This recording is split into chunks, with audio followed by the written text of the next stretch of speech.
Well, hello again to the Grey Knight community. I am DJ here with Tim's Nation, and welcome back to all my 40K fanatics out there. This is my list, my Grey Knight list, that I'm going to be taking into lane this week.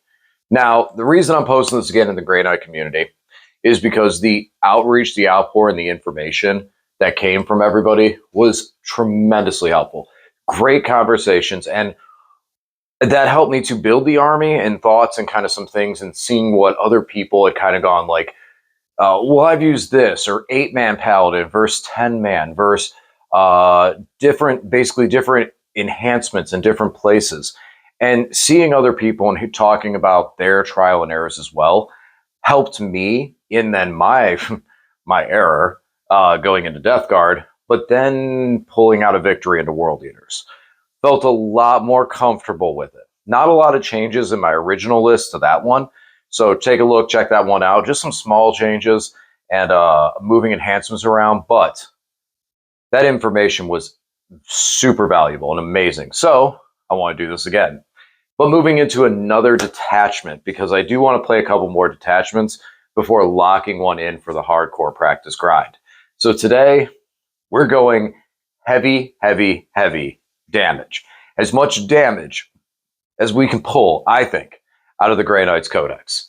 We are doing the Sanctic Spearhead. This is the vehicle-based detachment. And one couple things about this detachment. One thing, our Storm Ravens are far harder hitting than other Imperium Storm Ravens. And we also have our Dreadnoughts. This army could hit really hard. I asked Lane to bring vehicles. He's going to bring some Marine vehicles, either Ultra, Iron Hand, somewhere around there. But he's going to be bringing some Marine vehicles. And if I can't pick up vehicles quickly, then I have no point in trying this any further. This detachment is the one that the vehicles in it gain auto advance 6. Okay, so this is where that previous teleport strike rule went to. It went to all vehicles. Except we also get the nice little factor of being able to get assault on those weapons. So this means the Dreadnoughts, all of them, can advance and shoot, and they auto-advance 6 inches. Now, only regular Dreadnoughts could then charge because of their ability, but still, being able to get Grandmasters into Melta range and not guessing on the advance or having to spend a CP on the advance. You can measure it and go, okay, I'm going to get an extra 6 inches. Does that put me in Melta range? Do I like that position that I'm in? It's great. So, first and foremost, because I've made some mistakes with some rules, there's different timings and stuff, and appreciate everyone like kind of getting in. Some of the timings and stuff is weird, and when you can use it. So I appreciate the information and the feedback, and been checking stuff like the Banishers anti-chaos detachment thing.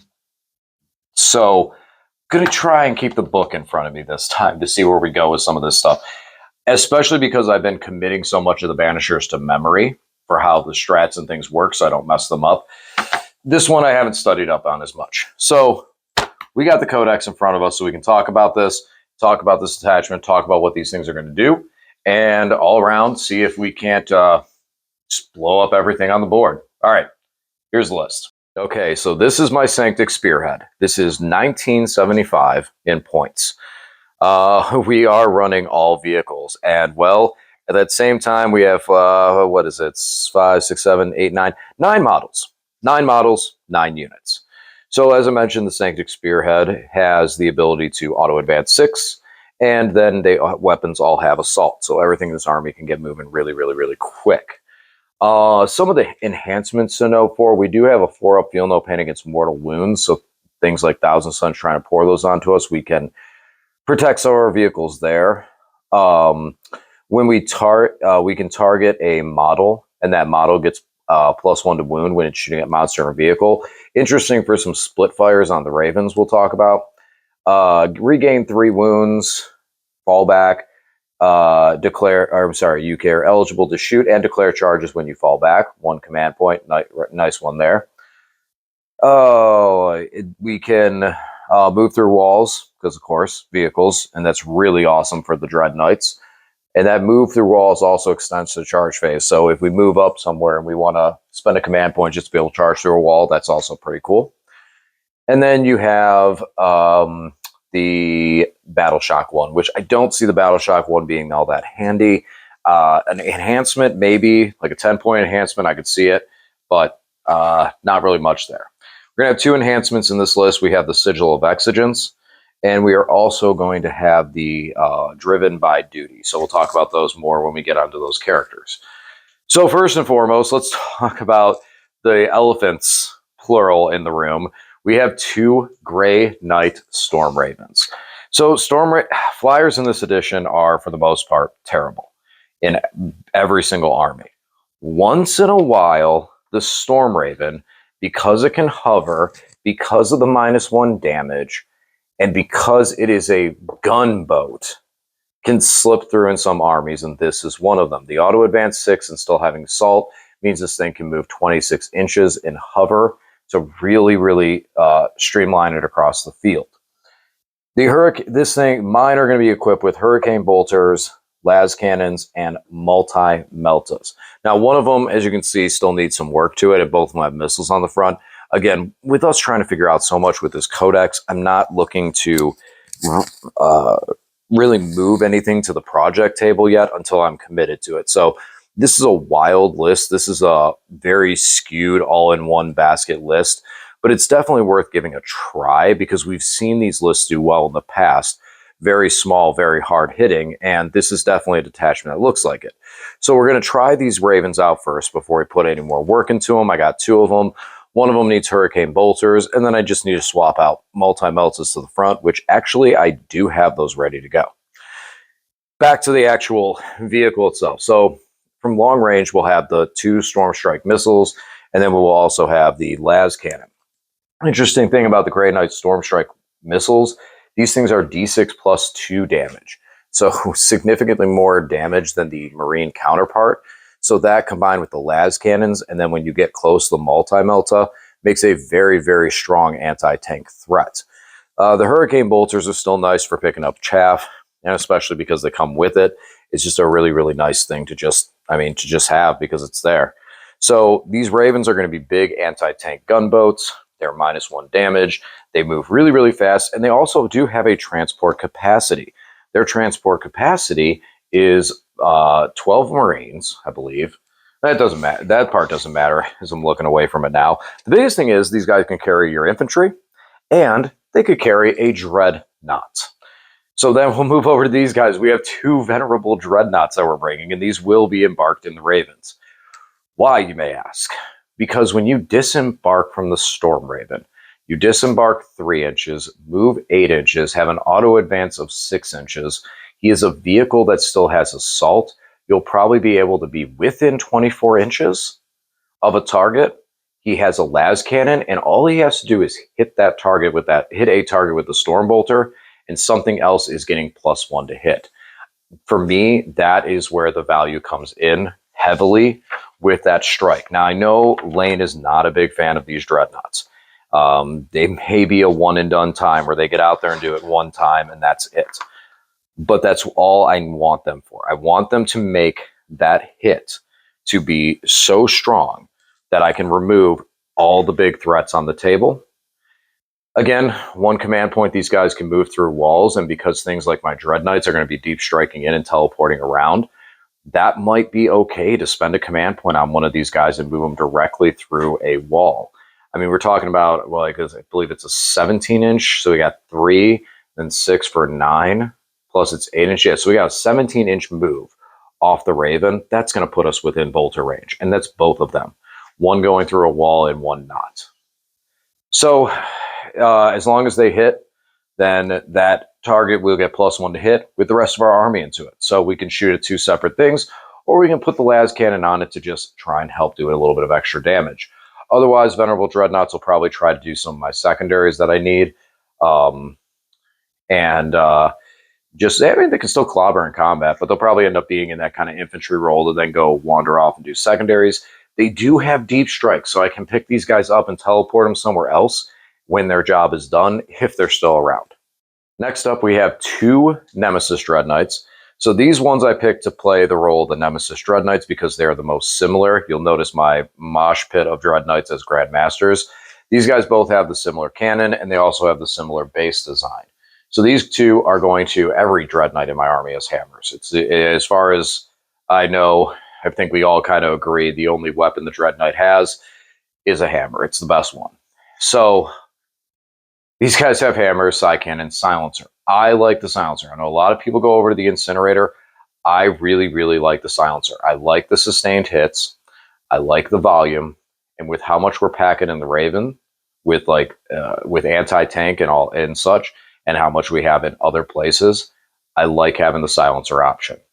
These guys do have the ability to advance and charge, advance, fall back, and shoot and charge. So they don't need the stratagem access to be able to do that thing, which is really nice.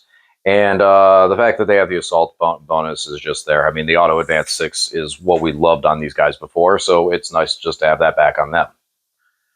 And finally, we have 3 Grandmaster Dread Knights. It's amazing. I could still make this a long video talking about Grey Knights, and I've had like 4 data sheets. So this 4th data sheet is the Grandmaster Dread Knight. This is where some of the big sauce is. So as I mentioned, we will start to do conversion works on these guys as I decide to dedicate it for a GT or a tournament. But for now, all 3 of them have hammers. Ignore the sword. The sword is a hammer because the sword is not good. I wish it was. All 3 of them have the sublime tater, the tater cannon, and a side cannon. So we got our melt-a-gun, we got our side cannon. Enhancements. Mr. Long Barrel is going to be the one with Driven by Duty. This gives him a 6-inch consolidate and pile-in.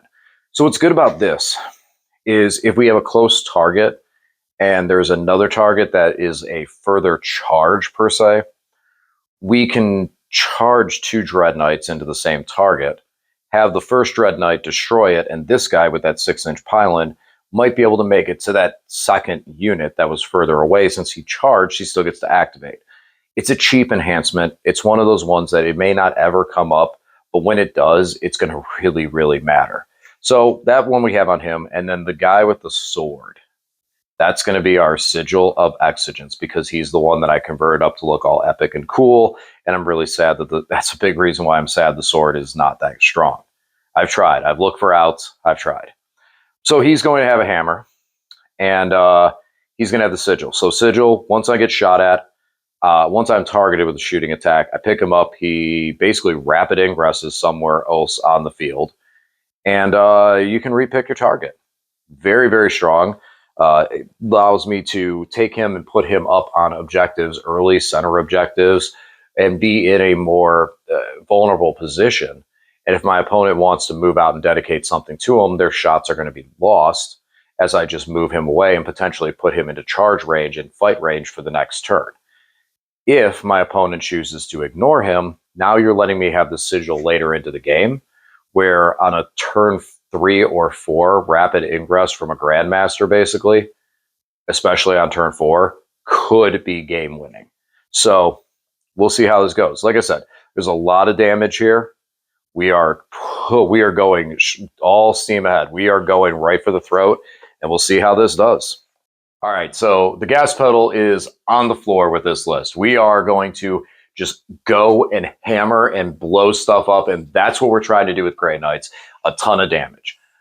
Now, on the other side of this, we do have some good range. The Storm Ravens having 48-inch range with the Storm Strike missiles and the las cannons does mean we don't have to over-dedicate into a trap, especially if we go first. So Grey Knights, much like every army in this game right now, want to go second. But Grey Knights more so than some, because of the fact that we can up down those units on the first game turn if we go second, because we need that fight phase to pass, our opponent's fight phase to pass, so that we can use our detachment rule to pick up those units. On top of it, that also means we get endgame scoring, which is very, very strong. And with challenger cards, we kind of know what we're going into in our turn and how much to dedicate towards scoring our secondaries. Going second is a phenomenal position. Every army wants to basically do it. It feels like Grey Knights just have one more level with the fact that we have the ability to up down pretty much our entire army of data sheets. So for my 4 data sheets, though, This army, I feel like, can also play out of going first really well. With being the first to deep strike means we can hit very, very, very, very, very hard at the top of turn one. I'm sorry, top of turn two, when we bring everything in and pick up Dreadknights and all this stuff and just put the entire army into someone's face at the beginning of turn two before they've been able to even deep strike in. Maybe a rapid ingress, but reserves are most likely still in reserve, and we could do a lot of damage to what's on the table before those things come in. And if nothing's on the table, well, that's good too. Or nothing's off table, I should say. That could be good too. One of the strats that really draws my attention. Well, before we jump into the strats, that's a style with Grey Knights, being able to go first and do that. That's something I'm always looking for with these detachments, because second is so strong. It's like, what do we do when we go first? And I think Grey Knights suffered from that in the index big time. And this is a detachment I think that can do going first very, very well. So that's one of the reasons that I think this is viable. The second thing is, we've seen these before, where these big lists with just overwhelming force and overwhelming monsters do well, because at this time, it is just too much for certain armies to be able to deal with. Points go up, army gets slaughtered. That's what we see sometimes happen. If that's the case, being the first time playing this thing, maybe I won't do enough damage. We have unique weapons, so it's worth seeing, with things like this, the Tater Cannon, our Psi Cannons, the Advanced Assault, Auto Advance 6, the combat potential that we still bring from all of the Dreadknights, and the sheer extra firepower from the Storm Ravens, plus their durability. Now, another interesting thing, as I was about to say, was with that stratagems. One of the stratagems gives me +1 to wound into vehicle and monsters. And the way this is worded is really interesting and nice, because there is a lot more power behind this one command point strat. You're targeting the unit, whether it's, I don't remember if it's infantry are allowed to, because I'm only playing vehicles. But you target the vehicle like the Storm Raven for one command point. Now, when the Raven shoots at a vehicle or monster, he can re-roll the wound roll. So that means we can put him on two separate targets. We can split fire him. I'm only just looking to make sure it was re-roll wound. But having that split fire effect means that one Raven could clean up a lot of smaller vehicles. I'll add 1 to the wound roll, not +1 to wound, add 1 to wound roll. But still, that Raven can have a lot higher effects, especially with things like the las cannons and the missiles, being able to wound things that are tougher, bring it back down to 3s. If it's 5s, we're bringing it back down to 4s. And there's a couple things with, like, the las cannon will wound on 3s, things on knights. We're 12, it's 11 now. Now we can wound it on 2s. And just being able to have more consistent damage is going to be very nice, to be able to take that Raven and look at 2 targets and go, I'm going to hit these really, really hard, and then let other things from the army pick up. Or on the opposite factor of it, if you hit something and you want to, and it just has like 1 or 2 wounds left, you're trying to finish off with a lower toughness, you can use the Hurricane Bolters at +1 to wound, and +1 to wound all the other weapons into a fresh vehicle, something big that you want to blow up with 2 missiles, 2 shots Melta, and 1 las cannon. So that's a very strong strat. Sigil is beautiful. Sigil is amazing. I mean, it's one of the best enhancements, hands down. It's in this book entirely. I mean, it's like an auto pick. You find a place for it. It doesn't matter. A character is leading a big 10-man unit, you put it on them. This detachment's vehicle based. Grandmasters are already amazing. You put it on him. That means that dude can go up there, complete secondaries, do stuff in the early goings of the game. He gets shot at, you bounce away. He doesn't get shot at, you have this amazingly overpowered ability to later into the game. Speaking of Grandmasters, reducing command points by stratagems by 1. Again, once per battle round, we have 3 Dreadknights, but this is a way for us to get CP, especially when we're targeting them. And speaking of which, one of the things that I'm strongly considering with this detachment is something that my buddy Zach has been doing. And again, this is Challenger cards. So, we understand that they exist. A lot of people don't like them. I also believe that, thank you, GW, for trying something. This was not it. but they exist. And a way to play into that a bit is by going into fixed secondaries even more often. Because of the speed of this army, behind enemy lines and engage in all fronts are things that I could possibly start scoring some points on. And the points that I miss in the early stages of the game, I can make up with challenger cards later on. Now, I don't have the ability to pitch for CP with those strats, but because the Grandmasters are 3 units that could very easily be targeted by some of these stratagems and do it for 0, I'm feeling comfortable that that might end up being the way I go with this detachment. So we might actually be looking at fixed secondaries for this thing. We'll see. All right. So that's it. Like I said, we're going into marine vehicles. If we can't get through marine vehicles in a good manner and be able to actually do the damage we're trying to do and maintain a good score, we're going to struggle significantly into some other heavy hitters in the meta, such as, I wouldn't really say Imperial Guard per se, but Imperial Knights, you know, and that's the big one. That's the big boogeyman. Even with the point increases, it's still a big boogeyman.